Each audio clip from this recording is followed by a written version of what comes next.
स्वागत है मेरे channel let's learn with NCERT में, जहां हम उत्तराखंड के बारे में जानकारी ले रहे हैं। अब हमारा चैप्टर स्टार्ट होता है गोरखाओं का शासन। अब गोरखा लोग कहाँ के थे? नेपाल के थे। वे अपनी सत्ता सैन्य शासन के आधार पर चलाते थे। किस आधार पर? यानी सैनिकों के आधार पर। गोरखा स्वभाव यानी गोरखा का जो स्वभाव था क्या था? बहुत ज़्यादा क्रूर व अत्याचारी था। कुमाऊं में गोरखाओं का शासन 1790 से 1815 तक हुआ। ठीक है, 1790 में गोरखाओं ने कुमाऊं पर हर्षदेव जोशी के आमंत्रण पर आग्रह पर आक्रमण किया। कुमाऊं पर आक्रमण के समय गोरखाओं का राजा रण बहादुर शाह था। किसका शासन था जब उन्होंने गोरखाओं ने आक्रमण किया? तो रण बहादुर शाह का आक्रमण था, जिसे स्वामी निर्गुणानंद भी कहा जाता है।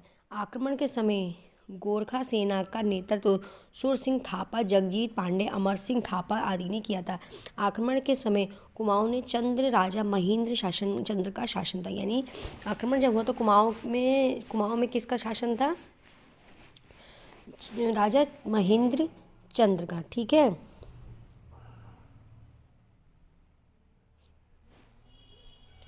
सत्रह सौ नब्बे में अल्मोड़ा के हवालबाग में गोरखा सेना युद्ध करते हुए राजा महेंद्र चंद्र मारा गया।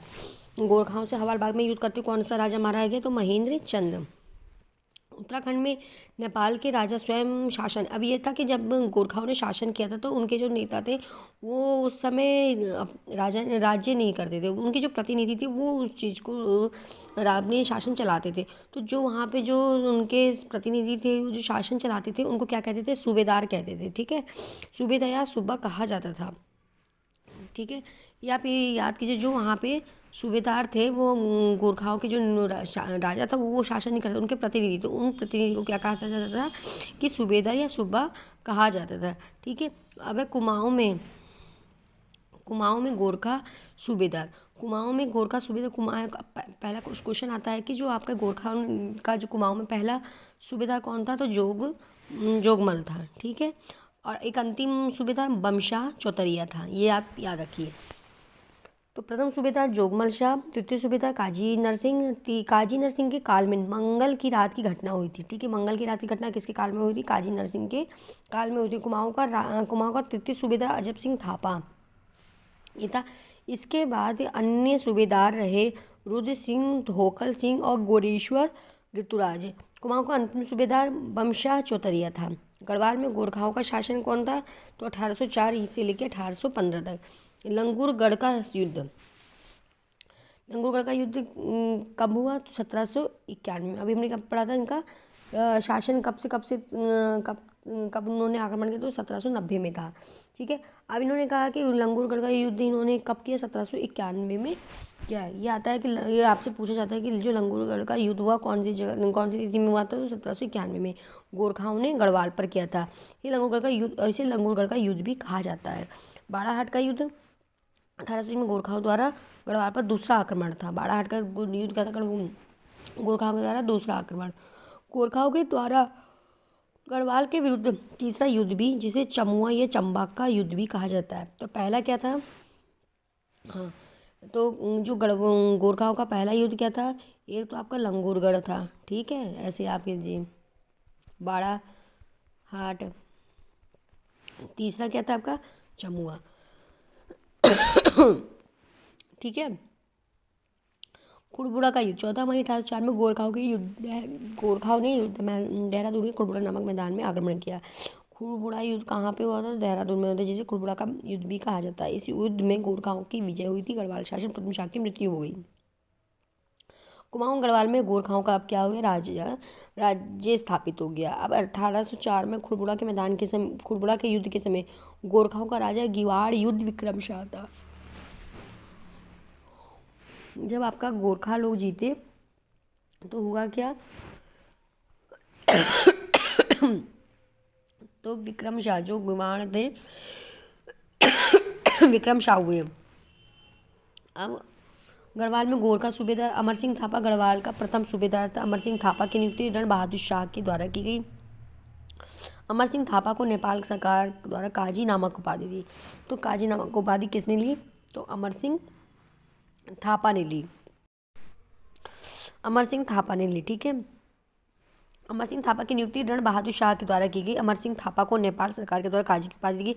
अमर सिंह थापा को गंगोत्री अब ये अमर सिंह थापा ने क्या किया कि गंगोत्री मंदिर को बनवाया। ये रणजोर सिंह थापा गढ़वाल का दूसरा सूबेदार था, ठीक है। रणजोर सिंह थापा को दानवीर कर्ण की उपाधि दी जाती, मोलाराम के द्वारा दी गई है। रणजोर सिंह थापा द्वारा विचारी यानी जज और अविचारी यानी अधिशासक पदों का सृजन किया गया।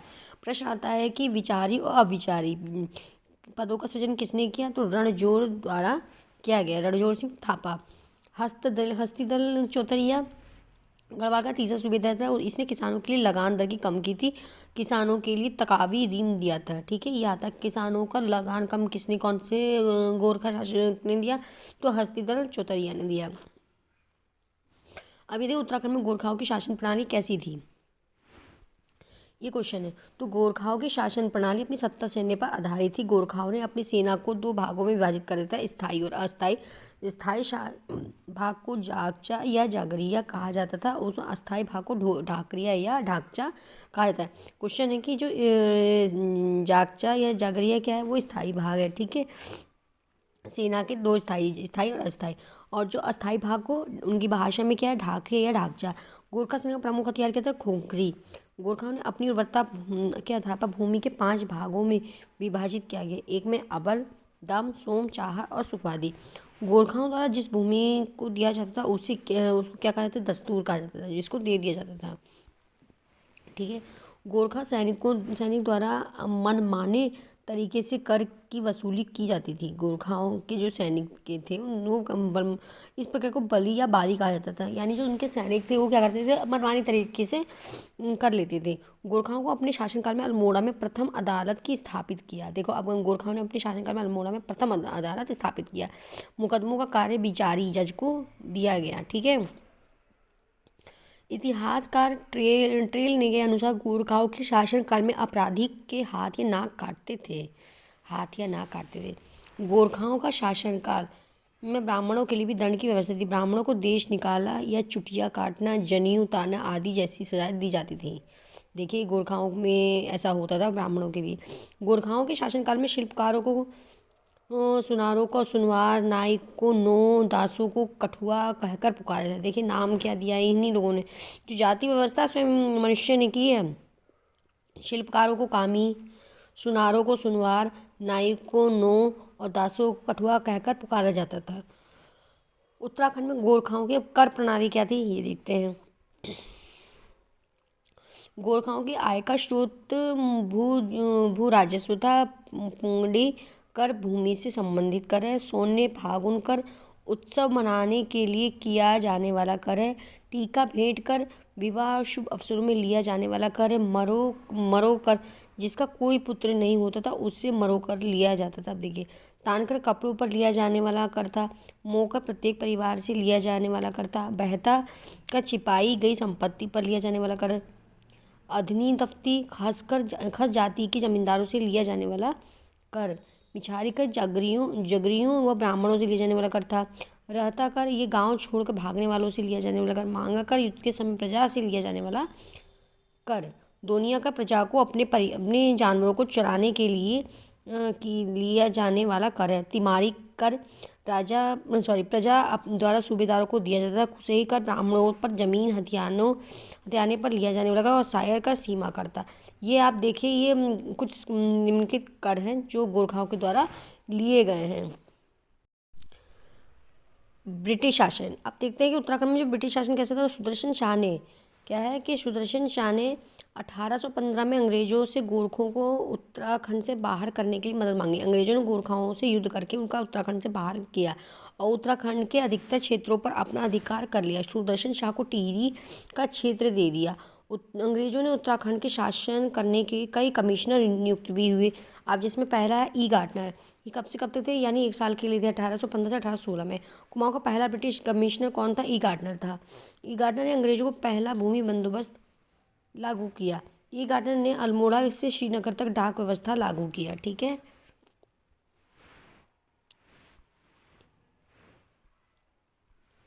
GW ट्रेल 1816 से 1835 GW ट्रेल को कुमाऊं का पहला वास्तविक कमिश्नर माना जाता है। किसको माना जाता है? GW ट्रेल को कुमाऊं का पहला वास्तविक कमिश्नर माना जाता है। ये कब से कब तक? 1816 से 1835 से। और ई गार्डनर कहाँ से कहाँ कब तक था? 1815 से 1816 तक। 1816 में पूरे उत्तराखंड का डाक सेवा लागू की गई, ठीक है। 1816 में अल्मोड़ा को जेल की स्थापना हुई, अच्छा। 1817 में, अब देखिए ये ईयर वाइज यहाँ पे दिया हुआ। 1817 में देहरादून सहारनपुर में शामिल हुआ। फिर 1819 में क्या आप बता सकते हैं कि क्या देहरादून और सहारनपुर उत्तराखंड में आते हैं? ठीक है, अब आप मुझे बताएंगे कि जो सहारनपुर जो इसमें देहरादून है, क्या ये इनमें से कौन सा शहर आपका उत्तराखंड में, कौन सा यूपी में, या दोनों उत्तराखंड में या दोनों यूपी में? मुझे जल्दी से बताइए आंसर। 1819 में पटवारी पद का सृजन किया गया। 1821 में पौड़ी जेल की स्थापना हुई। 1822 में कुमाऊं क्षेत्र में आबकारी विभाग की स्थापना हुई। फिर आपका 1823 में कुमाऊं क्षेत्र को 26 परगनों में विभाजित किया। 80 साल भूमि बंदोबस्त लागू किया कि कुमाऊं सीमा का पहली बार निर्धारण किया गया। अब कर्नल गोयन, इसके बाद आप पढ़ेंगे लसी गठन, ठीक है। ये बहुत सारे हमारे उत्तराखंड के ब्रिटिश कमिश्नर थे, ठीक है।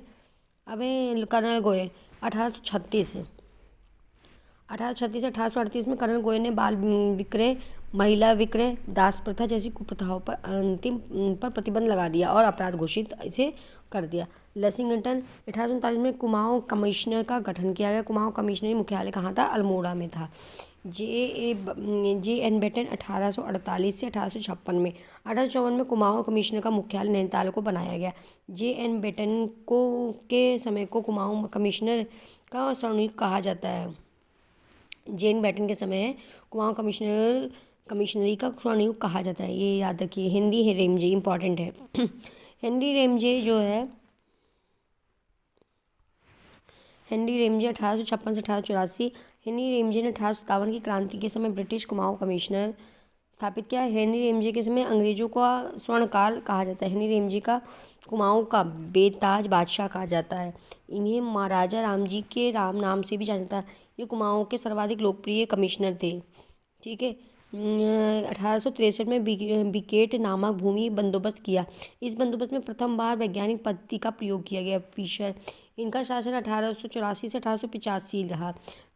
और फिर नंबर 8 पे HG रोस 1885 से 1887 पे रहे।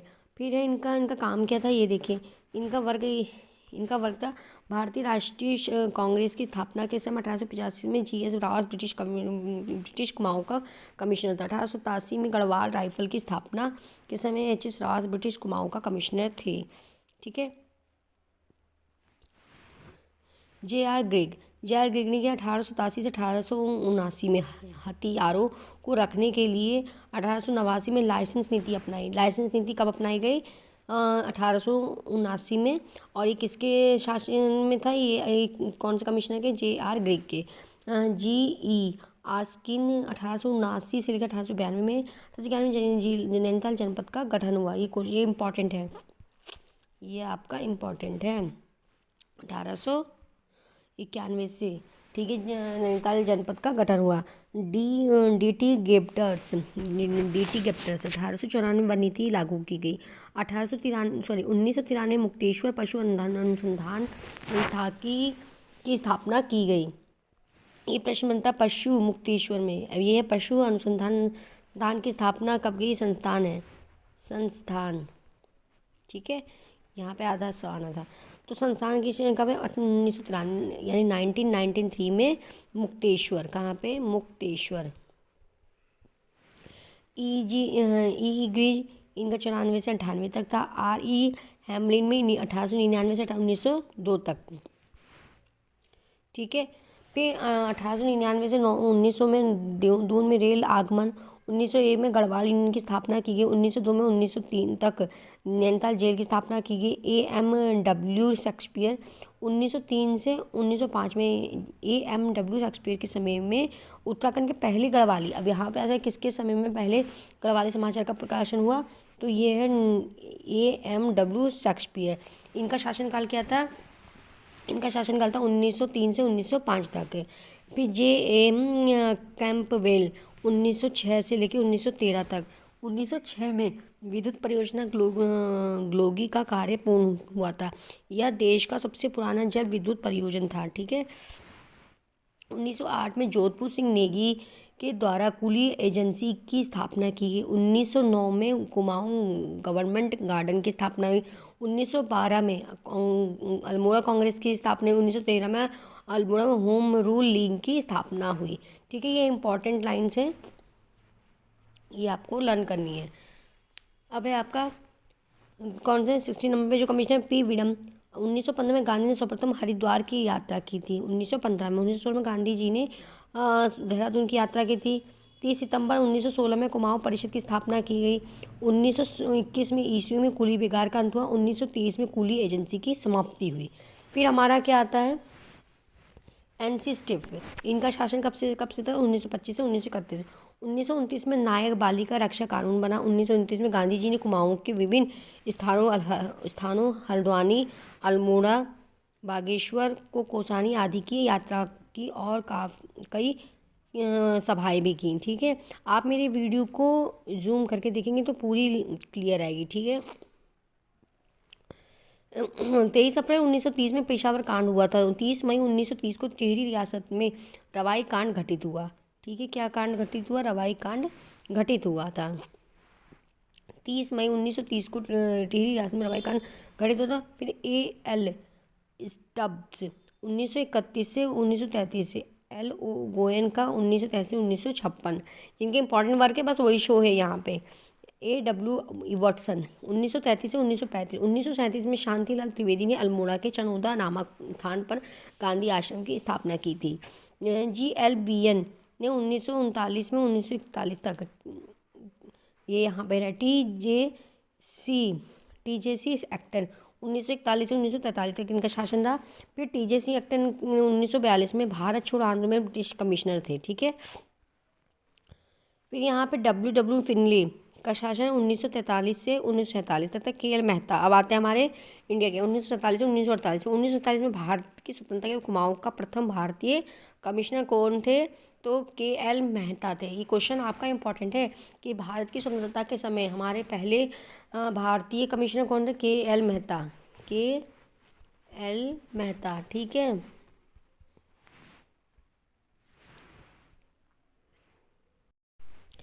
अब आते हैं उत्तराखंड आंदोलन और उत्तराखंड आंदोलन। ठीक है। अब यहाँ पे 1857 की क्रांति। 1857 की क्रांति का असर राज्य में बहुत कम था। इसके क्या क्या कारण थे? अन्यायपूर्ण गोरखा शासन की अपेक्षा हिंदी शासन लोगों का उदारवादी और सुधारवादी होना। ठीक है।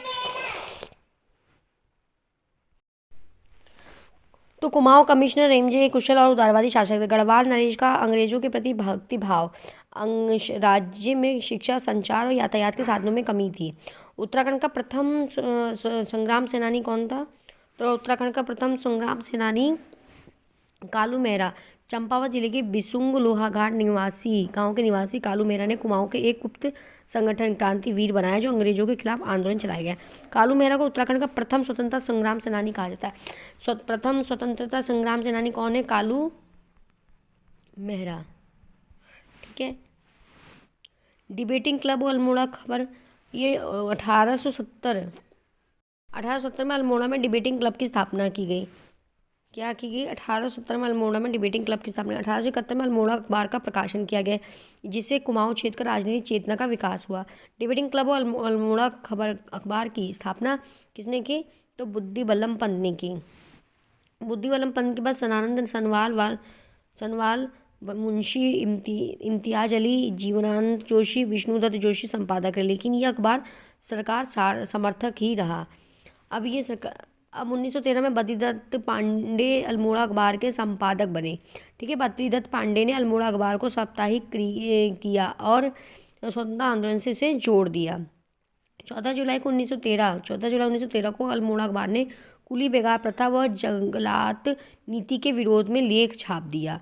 अब यहाँ देखिए, बद्रीदत्त पांडे को जंगलात विरोधी लेखों से तत्कालीन डिप्टी कमिश्नर लोमेश ने, कौन से उस समय, लोमेश ने बद्रीदत्त पांडे को धमकी दी कि वह अल्मोड़ा अखबार के प्रकाशन को बंद कर देगा। फिर अप्रैल 1918 में अल्मोड़ा अखबार पर प्रतिबंध लगा दिया गया। अल्मोड़ा अखबार के प्रतिबंध लगने पर गढ़वाल समाचार पत्र ने छापा एक गोली के 3 शिकार, मुगी कुली और आपका अल्मोड़ा अखबार, मुर्गी कुली और अल्मोड़ा अखबार। कांग्रेस का दूसरा सम्मेलन 1886 में कलकत्ता के हुए कांग्रेस के द्वितीय अधिवेशन में कुमाऊं क्षेत्र में ज्वाला दत्त जोशी सहित 2 नेताओं ने भाग लिया। ठीक है, ये क्वेश्चन आपका आता है कि 1886 में कि ज्वाला दत्त जोशी ने कौन से सन में कलकत्ता के द्वितीय अधिवेशन में भाग लिया, तो 1986 में। हैप्पी क्लब ये कब खोला गया, तो 1903 में पंडित गोविंद बल्लभ पंत ने हैप्पी क्लब की स्थापना की। अल्मोड़ा कांग्रेस ये 1912 में अल्मोड़ा कांग्रेस की स्थापना की गई। अब होम रूल लीग आंदोलन की स्थापना तिलक और बेसेंट द्वारा 1914 में शुरू किए गए थे। होम रूल लीग आंदोलन से प्रेरित होकर विक्टर मोहन जोशी, बद्रीनाथ पांडे, चिरंजी लाल और हेमंत ने मिलकर होम रूल लीग आंदोलन चलाया। कुमाऊं परिषद, अब ये कुमाऊं परिषद में क्या क्या है देखिए। कुमाऊं परिषद राज्य की सामाजिक, आर्थिक, राजनीतिक तथा शैक्षणिक समस्याओं पर विचार करने के लिए गोविंद वल्लभ पंत, हरगोविंद पंत और बद्रीदत्त पांडे आदि नेताओं का प्रयास 1916 में कुमाऊं परिषद का गठन हुआ। ठीक है, कुमाऊं परिषद में कुली बेगार, कुली उतार, जंगलवाद, कानूनन बंदोबस्त प्रणाली आदि स्थानीय समस्याओं के साथ ही स्वतंत्रता आंदोलन की महत्वपूर्ण भूमिका निभाई। ये ध्यान रखिए कि रॉलेट एक्ट विरोध में परिषद में विरोध प्रदर्शन और सभाएं भी आयोजित की। 1926 में इसका विलय कांग्रेस में हुआ। गांधी जी व उत्तराखंड स्वतंत्रता आंदोलन, गांधी जी का उत्तराखंड में प्रथम आगमन 1915 में कब हुआ, 1915 अप्रैल माह में हुआ। कुंभ मेले के अवसर पर हरिद्वार में यात्रा के दौरान हुआ। गांधी जी ऋषिकेश में वह स्वर्गाश्रम भी गए।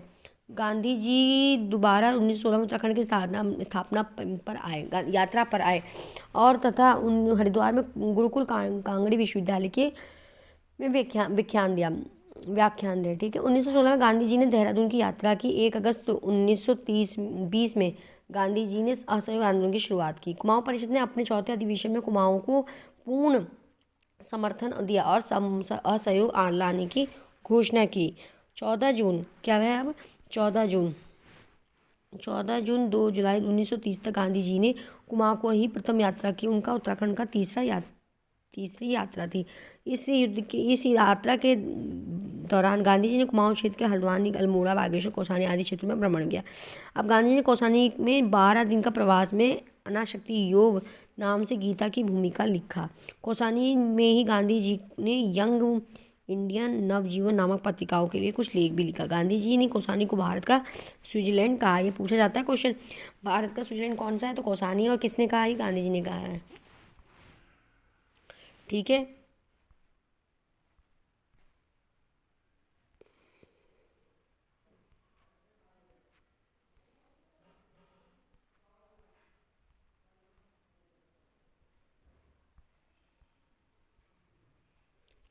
छब्बीस जनवरी 1930 को पूरे देश में अनेकों जगह पर तिरंगा फहराया गया। भारतीय राष्ट्रीय कांग्रेस ने इस दिन पूर्ण स्वराज घोषित कर दिया। उत्तराखंड में टिहरी रियासत को छोड़कर पूरे उत्तराखंड में इस दिन तिरंगा फहराया गया। अब देखिए, उस समय टिहरी पे तिरंगा नहीं फहराया गया था को छोड़कर।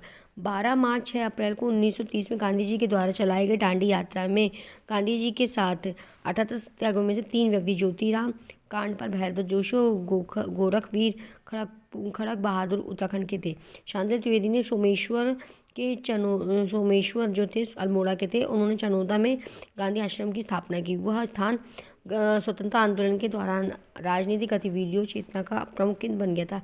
अल्मोड़ा के तत्कालीन डिप्टी कमिश्नर ने कुमाऊं के तत्कालीन कमिश्नर A.W.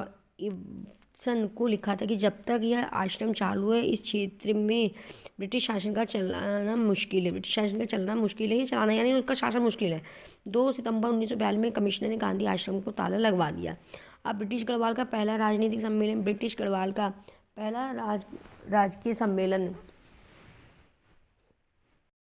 ब्रिटिश काल में पहला राजनीतिक जो सम्मेलन था, सम्मेलन था 1930 में और दुगड़ा में हुआ था। दुगड़ा में आंदोलन की रूपरेखा स्वतंत्रता सेनानी में धनीराम मिश्र के और राष्ट्रीय होटल में तय की जाती थी। यह होटल 1942 तक आंदोलनकारियों का प्रमुख स्थल रहा था। अब है पेशवा कर कांड। 23 अप्रैल 1930 को पेशावर में 2 से 18 गढ़वाल राइफल्स के सैनिकों ने चंद सिंह गढ़वाली के नेतृत्व निहत्थे अफगानी स्वतंत्रता सेनानियों पर गोली चलाने से इनकार कर दी। इतिहासकार की घटना पेशावर कांड के नाम से जानी जाती है। पहले होता है प्रश्न कि पेशावर कांड कब हुआ, तो आपका 1930 में, और कब, 23 अप्रैल को 1930 में। ठीक है। फिर गाड़ोदिया स्टोर डकैती कांड, ये कब हुआ, भवानी सिंह के द्वारा हुई और 1930 दिल्ली में। ठीक है। भारत छोड़ो आंदोलन ये आपका है 1942 के दौरान उत्तराखंड में जगह जगह पर प्रदर्शन और हड़तालें हुई। 19 अगस्त 1942 को अल्मोड़ा के दिघाट में एक शांतिपूर्वक सभा का आयोजन किया गया था, जहां इस सभा के चारों पुलिस ने उसे घेर लिया था और सत्याग्रही खुशहाल सिंह मंडाल को हिरासत में ले लिया। सत्याग्रही खुशहाल सिंह मंडाल को छुड़ाने की मांग काबू करने लगे और अनियंत्रित भीड़ पर काबू पाने के लिए पुलिस ने भीड़ पर गोली चलवा दी। इस गोली में हीरामणि गडोला, हरिकृष्ण उप्रेत बद्रीदत्त कांड पर शहीद हो गए और इस गोली कांड को दिघाट गोली कांड के नाम से जाना जाता है। ये क्वेश्चन आता है दिघाट गोलीकांड कब हुआ, तो आप ये देख सकते हैं 1942 में। ठीक है। आप ये धामदू गोलीकांड, फिर उसके बाद सल्ट गोलीकांड, आज़ाद हिंद फौज, महिलाओं की भूमिका। ठीक है। अब आप देखेंगे अल्मोड़ा के धामधू सालम में 25 अगस्त 1942 में सेना व जनता के बीच झड़प हुई, जिससे पत्थर व गोलियों की चली। इसमें 2 प्रमुख नेता टिका सिंह और नरसिंह धानक शहीद हो गए। ठीक है।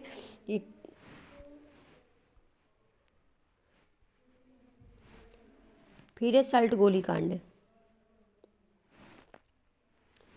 5 सितंबर 1942 को उरसल्ट क्षेत्र के खुमाण गांव में एक जनसभा का आयोजन किया गया था।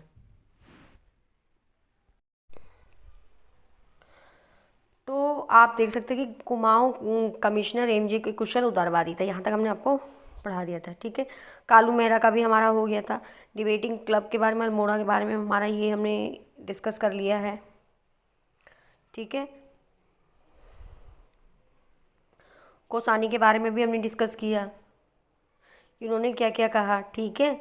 अब वही हम यहाँ चलते हैं कि ब्रिटिश गढ़वा का पहला राजनीतिक सम्मेलन कब हुआ, तो इसका हुआ था 1930 में। कहाँ पे, दुगड़ा में हुआ था। ये भी हमने किया है। दुगड़ा में आंदोलन रूपरेखा जो सेनानी कौन कौन थे, पंडित धनीराम मिश्र, ठीक है, और कौन थे, राष्ट्रीय होटल में तय की जाती थी। ये भी मैंने आपको डिस्कस करके बताया अभी। पेशावर कांड 23, ये भी आपको बताया गया पेशावर कांड कब हुआ था, तो पेशावर कांड जो हमारा था 1930 में हुआ था। ठीक है। गाड़ोदिया स्टोर डकैती कांड, ये 1930 में ये भी हुआ है, और किसके थ्रू हुआ, ये भवानी सिंह के। ठीक है। उनके साथ और भी लोग थे। भारत छोड़ो आंदोलन में 1942 में हुआ था। यहाँ पे मैंने आपको बताया था कि अल्मोड़ा में दिघाट में एक शांतिपूर्ण आयोजन किया गया था। इन सभा के चारों ओर पुलिस से घेर लिया और एक सत्याग्रही खुशहाल सिंह मंडाल को हिरासत में ले लिया।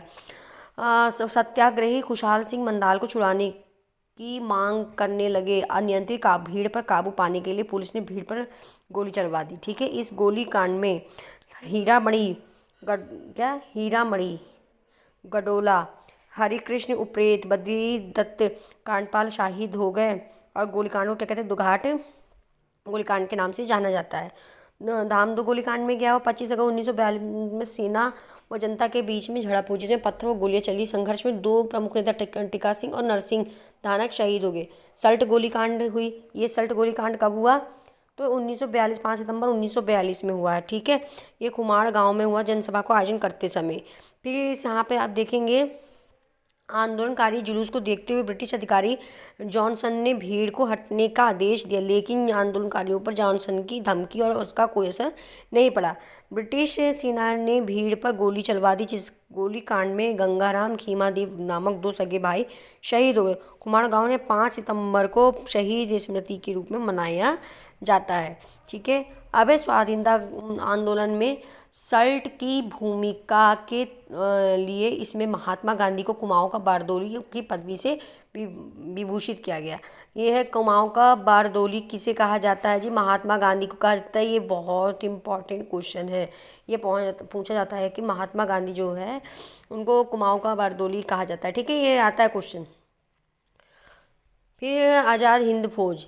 फिर आज़ाद हिंद फौज में आप क्या देखेंगे कि 2500 सैनिक उत्तराखंड के थे। लगभग कितने सैनिक उत्तराखंड के थे? तो 2500 से। नेताजी की निजी सहायक बुद्धि शरण रावत थे और प्रीति शरण रतूड़ी कर्नल थे। सूबेदार लेफ्टिनेंट चंद्र सिंह नेगी को सिंगापुर स्थित ऑफिसर्स ट्रेनिंग स्कूल का कमांडर नियुक्त किया गया था। ठीक है, किया गया था। मेजर देव सिंह दानू नेताजी के अंगरक्षक बटालियन गढ़वाली बटालियन के कमांडर थे। ठीक है, अब महिलाओं की भूमिका। अब इसमें क्या थी महिलाओं की भूमिका, ये देखते हैं। अब यहाँ पे देखिए विष्णु देवी शाह, कुंती वर्मा, जीवांत मंगला, रेवती आदि महिलाओं ने क्या है इनके अल्मोड़ा नगर पालिका भवन पर तिरंगा फहराया था। स्वतंत्रता आंदोलन में महिलाओं के बढ़ते योगदान को दबाने के लिए दबाने के लिए 1932 में राज्य की 8 महिलाओं को फतेहगढ़ जेल, पद्मा जोशी को लखनऊ जेल में भेज दिया। कुंती वर्मा को जिंदा या मुर्दा पकड़ने का आदेश जारी किया गया था। कुंती वर्मा को आता कौन सी महिला को जिंदा या मुर्दा पकड़ने का आदेश दिया गया था? तो जी कुंती वर्मा को पकड़ने का आदेश दिया गया था। भारत छोड़ो आंदोलन में दौरान मालती देवी के नेतृत्व में देश सेवक संगठन से संबंध कुंती देवी, विद्या देवी, सरस्वती, भागीरथी आदि महिलाओं को रेल संपत्ति से काफ़ी क्षति पहुंचाई, जिसके लिए इन्हें 15-15 वर्ष की सजा भी सुनाई गई। ठीक है, 1941 में अब बता रहे हैं कि 1941 में गांधी जी ने अपनी विदेशी शिष्या सरला बहन, जो कि इंग्लैंड की मूल निवासी थी, जिनका नाम पूर्व हाई लामन था, उनको अल्मोड़ा भेजा। सरला बहन ने कौसानी में लक्ष्मी आश्रम की स्थापना की। ये कभी कभी क्वेश्चन आता है कि लक्ष्मी आश्रम की स्थापना कहाँ पे की गई? तो कौसानी में की गई। और किसने की? तो सरला बहन ने की थी। इस आश्रम में कताई बुनाई के साथ महिला को स्वतंत्रता आंदोलन के लिए भी तैयार करने का कार्य किया। गांधी जी की दूसरी विशेष शिष्या मीरा बहन ने ऋषिकेश में पशुलोक की स्थापना की। पशुलोक की स्थापना किसने की? ये क्वेश्चन आता है, पशुलोक की स्थापना किसने की? तो गांधी की बहन जो है मीरा बहन। ठीक है, स्थापना की। महिला जागृत में अपना अमूल्य वरदान या योगदान दिया था। ठीक है, आप ये देख सकते हैं कि जो मीरा बहन थी वो गांधी जी की स्वदेशी विशेष शिष्या थी। ठीक है, अब यहाँ पे स्वतंत्रता आंदोलन में दौरान पत्र पत्रिकाएं। अल्मोड़ा खबर हम बहुत दिनों से पढ़ रहे हैं। अल्मोड़ा के डिबेटिंग क्लब द्वारा 1871 में अल्मोड़ा अखबार साप्ताहिक का प्रकाशन। ठीक है, अल्मोड़ा क्या है? अल्मोड़ा अखबार साप्ताहिक का प्रकाशन हुआ था। इस अखबार के संपादक बुद्धि वल्लभ पंत है। अल्मोड़ा अखबार के शक्ति के कौन थे?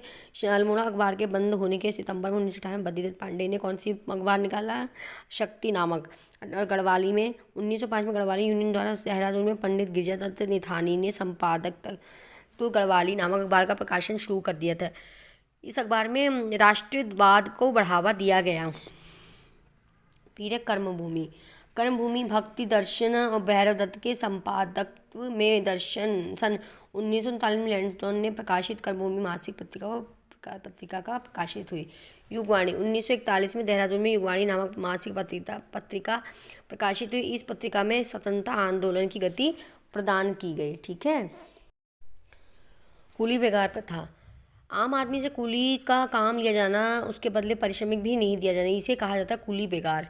ठीक है, ब्रिटिश शासन काल में ब्रिटिश अधिकारियों के कहीं आने जाने के समय गांव के लोग को अधिकारियों का सामान ढोते थे और उनके भोजन सामग्री मुहैया करवाते थे।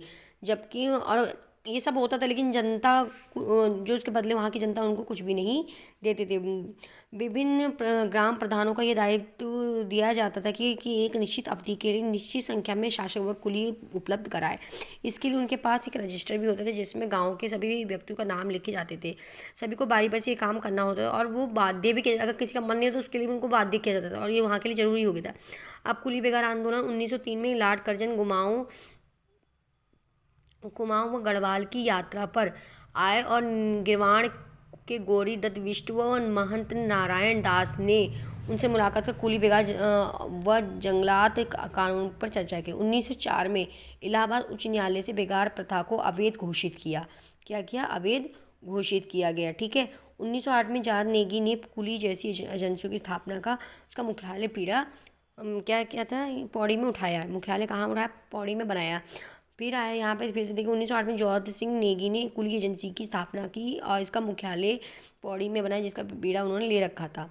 1912 में लैंडोन ने कुली एजेंसी की स्थापना की।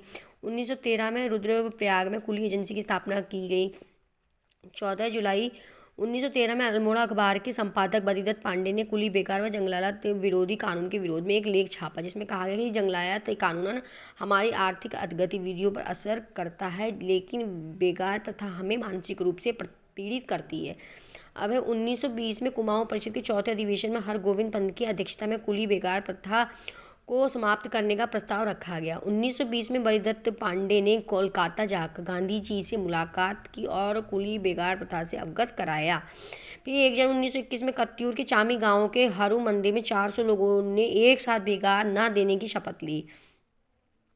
10 जनवरी 1921 में बागेश्वर में कुली बेगार के विरोध में भीड़ जमा होने लग गई थी। ठीक है। 13-14 जनवरी में 40,000 लोगों ने बद्रीदत्त पांडे, हरगोविंद पंत और चिरंजी लाल के नेतृत्व में बागनाथ मंदिर की पूजा अर्चना की व उसके बाद जुलूस निकाला। जुलूस के सबसे आगे झंडे पर लिखा था गोली बेगार बंद करो। इसके बाद सरयू मैदान में बद्रीदत्त ने एक सभा को संबोधित कर कहा कि पवित्र सरयू का जल बागनाथ मंदिर को साक्षी मानकर प्रतिज्ञा करो कि आज से कुली उतार या कुली बेगार कुली बर्दाइश नहीं देंगे। 13-14 जनवरी 1921 में बागेश्वर में सरयू नदी के किनारे उत्तरायणी मेले में बद्रीदत्त, हरिदत्त और चिरंजी लाल के नेतृत्व में 40,000 आंदोलनकारियों ने बेगार न देने का संकल्प लिया और बेगार संबंधी रजिस्ट्रार सरयू में बहा दिए। इसी आंदोलन के बाद बद्रीदत्त को कुमाऊं का केसरी कहा जाता है। क्वेश्चन आता है कुमाऊं का केसरी किसे कहा जाता है, तो इसे बद्रीदत्त पांडे को कहा जाता है।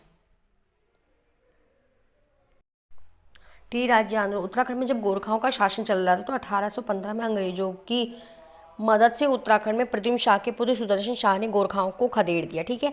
फिर यहाँ पे अंग्रेजों ने इस सहायता के बदले में संपूर्ण कुमाऊं व गढ़वाल के कुछ हिस्सों पर कब्जा कर लिया। सुदर्शन शाह को टिहरी रियासत का राजा घोषित कर दिया तथा संकालाना पट्टी के 2 माफीदार शिवराम और काशीराम को सकलाना क्षेत्र सौंप दिया। शिवराम और काशीराम अपनी शक्ति का दुरुपयोग कर सकलाना की जनता से विभिन्न प्रकार के कर वसूलने लगे। सकलाना की जनता ने 1851 में तिहाड़ करके विरोध में एक विद्रोह किया। इस विद्रोह को अठौर विद्रोह के नाम जाना जाता है। अठौर विद्रोह के नेता श्री बद्री सिंह असवाल ने किया। British Kumaon commissioner Henry Ramsay, जो भी हमने पढ़ा था, हेनरी रेमजे ने 1861 में अठौर विद्रोह को देखकर 12 आना बीसी भूमि व्यवस्था लागू की। 1927 से 1928 में टिहरी राज्य सरकार ने एक नई वन नीति लागू की, जिसमें वनों के लिए तरह तरह के कानून बनाए गए। लोगों को वन अधिकार छीन लिए गए। 29 मई 1930 को यमुना के तट पर तिलाड़ी के मैदान में वन नीति का विरोध करने के लिए भीड़ इकट्ठा हुई। इस निहत्थी भीड़ पर टिहरी के दीवान चक्रधर जुयाल ने गोली चलाने का आदेश दिया। इस घटना को अब देखिए, इस घटना को टिहरी का जलियांवाला बाग नाम से जाना था। हमने इससे पहले वीडियो में भी डिस्कस किया हुआ है कि 30 मई 1930 को यमुना के तट पर तिलाड़ी के मैदान में वन नीति का विरोध करने के लिए भीड़ इकट्ठा हुई। इस निहत्थी भीड़ पर टिहरी के दीवान चक्रधर जुयाल ने गोली चलाने का आदेश दे दिया। इस घटना को टिहरी का जलियांवाला बाग हत्याकांड के नाम से जाना जाता है। ये आता है क्वेश्चन। जो जलियांवाला बाग की जो उपाधि टिहरी को दी गई थी, यह कहाँ हुई थी, तो ये हुई थी तिलाड़ी के मैदान में। वन नीति के विरोध में यहाँ पे आंदोलन चल रहा था। और कब हुई थी? 30 मई 1930 को हुई थी। 1938 में श्रीनगर के जवाहरलाल नेहरू की अध्यक्षता में एक राजनीतिक सम्मेलन हुआ, जिसमें श्रीदेव सुमन ने पृथक राज्य की मांग रखी। 1938 में श्रीदेव सुमन ने गणदेश सेवा संघ नामक संगठन बनाया। बाद में इसका नाम हिमालय सेवा संघ पड़ा। क्वेश्चन आता है कि हिमालय सेवा संघ का नाम कैसे पड़ा? तो श्रीदेव सुमन के नाम के द्वारा यहाँ पे गणदेश सेवा संघ नामक संगठन बनाया, जिसको इनका नाम ही ये दे दिया गया। फिर आता है आपका कि 1943 में श्रीदेव सुमन, दौलतराम नागेंद्र सकलानी, वीरचंद्र सिंह गढ़वाली व आदि के प्रयासों से टिहरी राज्य का प्रजामंडल की स्थापना की गई। टिहरी प्रजामंडल की स्थापना किसके थ्रू की गई? श्रीदेव, दौलतराम और नागेंद्र सकलानी, वीरचंद सिंह गढ़वाली आदि के प्रयासों से। 1941 को श्रीदेव सुमन को गिरफ्तार कर लिया गया और कुछ पश्चात रिहा कर दिया गया। 27 दिसंबर 1943 को पुनः श्रीदेव सुमन को चंबा खाल से गिरफ्तार किया, अनेक अत्याचार भी किए। 3 मई 1944 को कारावास श्रीदेव ने आमरण अनशन की शुरुआत की।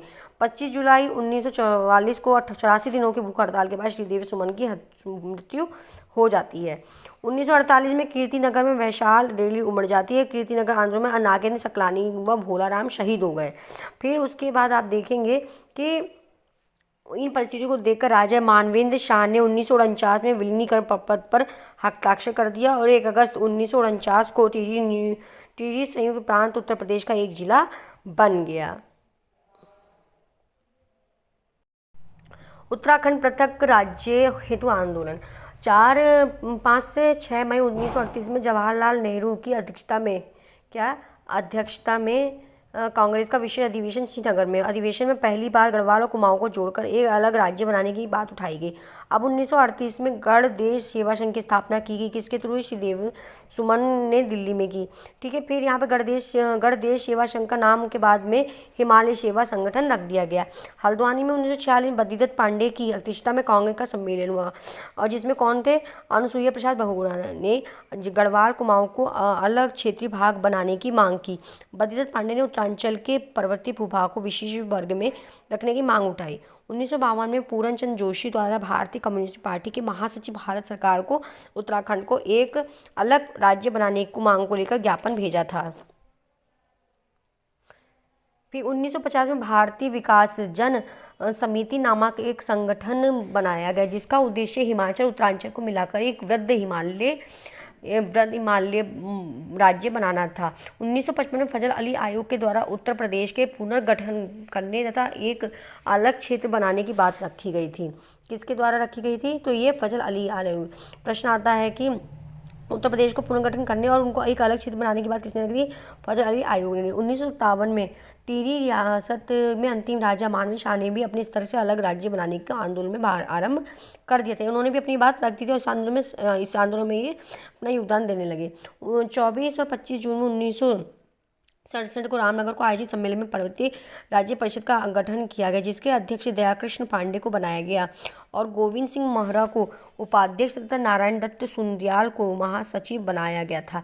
उत्तर प्रदेश की सरकार ने इस पहाड़ी क्षेत्रों में विकास करने के लिए 1969 में पर्वतीय विकास परिषद का गठन किया था। 3 अक्टूबर 1970 में भारतीय कम्युनिस्ट पार्टी के महासचिव पूरन चंद्र जोशी द्वारा कुमाऊं राष्ट्रीय मोर्चा की स्थापना की गई थी। 1972 में नैनीताल में उत्तरांचल परिषद का गठन हुआ। 1973 में उत्तरांचल परिषद में दिल्ली चलो का नारा दिया गया था। ठीक है, प्रश्न आता है दिल्ली चलो का नारा कब दिया था? 1973 में दिया गया था। कब दिया गया था? तो 1973 में। उत्तराखंड युवा परिषद की भी स्थापना की गई। कब की गई? 1976 में। उत्तरांचल राज्य परिषद की स्थापना कब की गई? 1979 में। 24-25 जुलाई 1979 में मसूरी में आयोजित पर्वतीय जन विकास सम्मेलन में उत्तराखंड क्रांति दल का गठन किया गया। उत्तराखंड के क्रांति दल का प्रथम अध्यक्ष कुमाऊं विश्वविद्यालय के तत्कालीन कुलपति डॉक्टर देवी दत्त पंत बनाए गए। उत्तराखंड के क्रांति दल में पर्वतीय जिलों में 8 जिलों को जोड़कर एक अलग राज्य बनाने की मांग रखी गई। कितने जिलों को जोड़कर? 8 जिलों। 1987 में उत्तराखंड की क्रांति दल का विभाजन हो गया। इसके दल का नेतृत्व काशी सिंह ऐरी के हाथों में आ गया। किसके हाथों में आ गया? तो काशी सिंह ऐरी के हाथों में आ गया। 23 नवंबर 1987 में उत्तराखंड क्रांति दल द्वारा प्रदर्शन किया गया। अब यहाँ दल द्वारा अलग राज्य बनाने के दिल्ली में उनका विशाल प्रदर्शन हुआ। हरिद्वार को उत्तराखंड में मिलाने के लिए राष्ट्रपति को ज्ञापन भेजा गया। ठीक है, फिर 23 अप्रैल 1987 को उत्तराखंड क्रांति दल के उपाध्यक्ष देवेंद्र फडणवीस ने राज्य की मांग को लेकर संसद में एक पत्र बम फेंका। क्या फेंका? पत्र बम फेंका। इसके लिए उन्हें यातनाएं भी दी गई। उत्तराखंड क्रांति में अब आपने देखा कि 8 जिलों को जोड़कर एक अलग राज्य बनाने की मांग रखी गई। 1987 में उत्तराखंड की दल को विभाजन हो गया। इसके दल का नेता काशी सिंह ऐरी के हाथों में आ गया। ठीक है, फिर यहाँ पे देखा गया कि 23 नवंबर 1987 में उत्तराखंड क्रांति दल द्वारा अलग राज्य बनाने के लिए दिल्ली में विशाल प्रदर्शन किया गया। हरिद्वार को उत्तराखंड में मिलाने के लिए राष्ट्रपति को ज्ञापन भेजा गया। 23 अप्रैल 1987 को उत्तराखंड क्रांति दल के उपाध्यक्ष त्रिवेंद्र पवार ने राज्य की मांग को लेकर संसद में एक पत्र फेंका। इसके उन्हें भारी यातनाएं दी गई। 1979 में उत्तरांचल सभी संगठनों में मिलकर संयुक्त संघर्ष की समिति की स्थापना की। द्वारिका प्रसाद उनियाल के नेतृत्व 11-12 फरवरी को 1979 को रैली आयोजित हुई।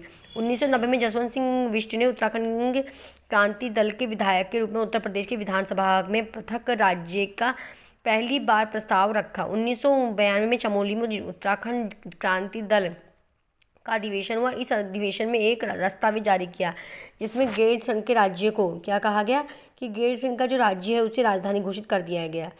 ठीक है। फिर 21 जुलाई 1992 में काशी सिंह एरी ने गैरसैंण को प्रस्तावित राजधानी की नींव डाली और जिसका नाम चंदनगर घोषित कर दिया गया। उत्तर प्रदेश को तत्कालीन मुख्यमंत्री मुलायम सिंह यादव ने 1993 में उत्तराखंड राज्य के लिए नगर विकास मंत्री उमाशंकर कौशिक के नेतृत्व में कैबिनेट समिति का गठन किया। 1994 में कौशिक समिति को एक रिपोर्ट दी जिसमें तत्कालीन भारतीय पर्वतीय जिलों को मिलकर पृथक उत्तराखंड राज्य व गैरसैंण को राजधानी बनाने की बात कही गई। 21 जून 1994 मुलायम सिंह यादव सरकार ने कौशिक समिति की सिफारिश को सरकार को स्वीकार कर लिया। 1994 में विनोद बर्थवाल की अध्यक्षता बर्थवाल समिति का गठन किया गया। अगस्त क्रांति, फिर उसके बाद अब देखेंगे खटीमा कांड, मसूरी कांड, रामपुरा तिराहा कांड, श्रीनगर टापू और कुछ बातें हैं बस। फिर आप ये देखेंगे कि जो आपकी अगस्त क्रांति है इसमें मुलायम सिंह यादव सरकार की नई आरक्षण नीति के विरुद्ध अगस्त क्रांति आरंभ हुई। इसमें 2 अगस्त 1994 में इंद्रमणि बडोनी जिसको उत्तराखंड का गांधी नाम से जानते हैं किसको इंद्रमणि को ने आरक्षण नीति को के विरुद्ध आमरण अनशन शुरू कर दिया। खटीमा कांड, 1 सितंबर 1994 खटीमा उधम सिंह नगर की उत्तराखंड में प्रत्येक राज्य बनाने के आंदोलनकारियों ने रैली और पुलिस ने गोलियां बरसा दी थी। खटीमा कांड में पुलिस द्वारा चलाई गई गोलियों को 25 आंदोलनकारी शहीद हो गए। मसूरी कांड, 2 सितंबर 1994 का खटीमा कांड का विरोध करने प्रदर्शन मसूरी को झूला घर में हो रहा था। वहाँ भी आंदोलनकारियों पर पुलिस ने गोली बरसा दी। मसूरी कांड पुलिस द्वारा चलाई गई गोलियों में 7 आंदोलनकारी शहीद हो गए जिसमें हंसा धनाई और बेलामती चौहान नामक 2 महिलाएं भी शहीद हो गई। क्या है 2 महिलाओं का नाम जो मंसूरी कांड में शहीद हुई? तो उनका नाम था हंसा धनाई और बेलामती चौहान। रैली में उत्तेजित लोगों ने पीएससी तथा पुलिस पर हमला कर दिया जिससे एक पुलिस अधिकारी उमाकांत त्रिपाठी की भी मृत्यु हो गई। फिर है रामपुर तिराहा, 2 अक्टूबर 1994 को पुलिस के द्वारा रामपुर तिराहा में दिल्ली में होने वाली रैली में भाग लेने के लिए जा रहे आंदोलनकारियों को पकड़ लिया गया था। आंदोलनकारियों पर पुलिस ने बर्बरता से लाठी चार्ज और गोलियां चलाई।